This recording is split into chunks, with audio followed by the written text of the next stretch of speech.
I'm always particularly thankful when I have a chance to speak about Christianity in a university context, because it was in a university context that I first became a Christian. I didn't show up in college as a Christian, and actually I had some really major misconceptions about the Christian faith when I first showed up. Really two major misconceptions, and I'm just going to share with you briefly about each of those. First, I really thought that Christianity was for people who were stupid. I thought that Christianity was for people who didn't think hard enough.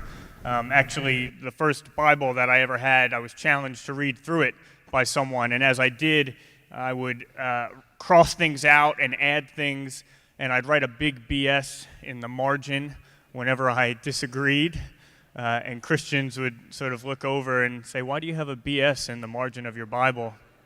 And I'd say, "Oh, that verse makes for a great Bible study."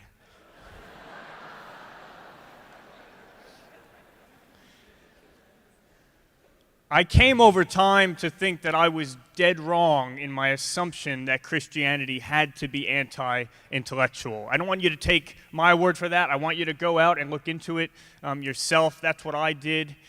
Today, actually, back in Oxford, where I live and teach, Professor Brian Leftow is giving his first lecture of the year in his series on the existence of God.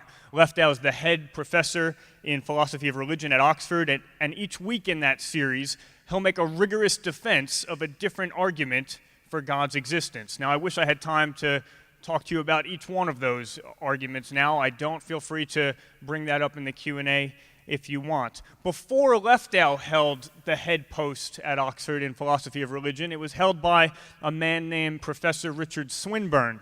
Swinburne is probably the most influential British philosopher of religion of the last 60 years or so. He still lives in Oxford. He's going to be coming and guest lecturing in a course I'm teaching later in the year, and one of the things that he'll talk about in that lecture is a book that he published in 2003. It's called The Resurrection of God Incarnate. And in that book, he argues that on the available evidence today, it's 97% probable that Jesus truly, miraculously rose from the dead after having died, confirming that he is the God that he claimed to be.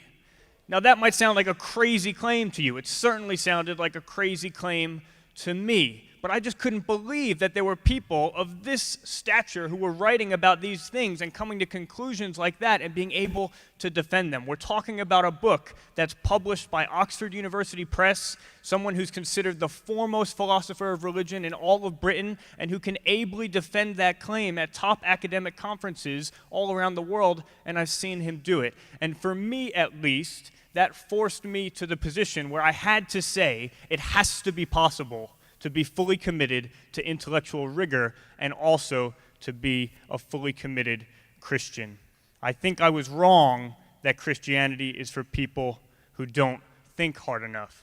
I also think I was wrong about a second misconception I had about Christianity, and this one was really about the central message of the Christian faith. To me, Christianity was just a bunch of outdated rules.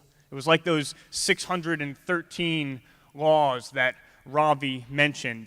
And for me, they were really just like some of the crazy old laws that are still on American law books, technically, but they're now irrelevant and out of date, and no one would think that they had any meaning. I found a couple of those laws as I was putting this together. So apparently, in Baltimore, it's illegal to take a lion to the movies. And it's pretty disturbing to think that at some point someone felt the need to make that law. And in Oklahoma, this is my favorite one, it's illegal to have a sleeping donkey in your bathtub after 7 p.m. Why anyone would think that would be okay before 7 p.m., no idea. But I used to think of Christianity a bit like this, a load of weird, out-of-date, impossible-to-follow rules. But when I began to look deeper during my first year of college, what I found was that the meaning of Christianity was completely different from what I thought it was. And I can remember thinking to myself, why didn't someone tell me about this sooner? If someone had told me what this was really about, I would have signed up ages ago. And what I found was that Christianity isn't primarily about rules, it's primarily about relationships. And there's one story that Jesus told which especially helped me to see this. It's a story about a son. Some of you will know it. It's a son who breaks every rule. He demands his inheritance early from his father. Then he abandons his family. Then he wastes what his father had worked his whole life to provide on wild living and meaningless life. Eventually, the son hits rock bottom. He decides to return home and to beg his father for a job. Now, the son would have known that in that ancient Jewish culture, if a son lost his inheritance and then returned to his village, what was supposed to happen was that the whole village would gather around him and shout, "He has been cut off from his people." That's what was supposed to happen to this son. Instead, at the mere sight of the son, when the father sees the son still far off in the distance, the father takes off running like an embarrassing fool, and he throws his arms around his son, and he kisses him, and he welcomes him home. Now, I'm sure that the father in this story wasn't pleased about the rules that had been broken. I'm sure he took that seriously. But the father's love for his son, and his desire for relationship, completely overshadowed everything else. The son simply says, "I was wrong, and I'm sorry."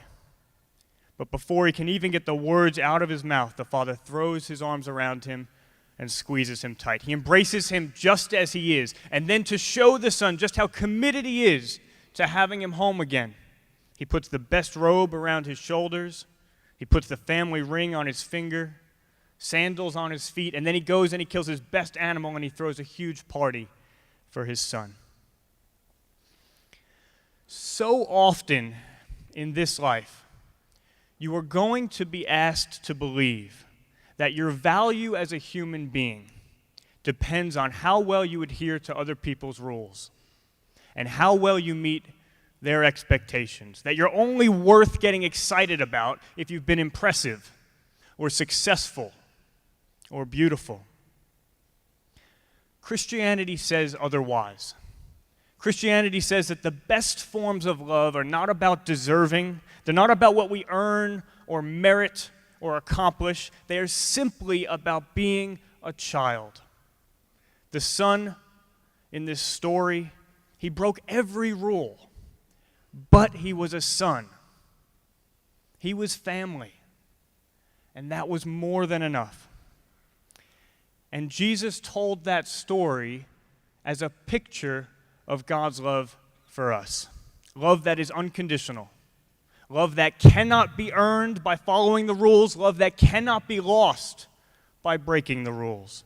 And so as a Christian, you can stop competing to be loved and just enjoy it. If someone asked me to sum up my whole experience of the Christian life in one sentence, that might be it. You could stop competing to be loved, and I could just start enjoying it. Look, I hope every one of you is tremendously successful here in college and beyond. I hope you get high GPAs and scholarships and championships and promotions at work and all of that good stuff. But most of all, I hope you will know that you are unconditionally loved by God and invited into relationship with Him. And I hope that that will be the most important truth about who you are as a human person. That what will define you as a human will be the only thing about you that can never change. The only thing about you that can never change. That you are unconditionally loved by God and invited into relationship with Him. My desire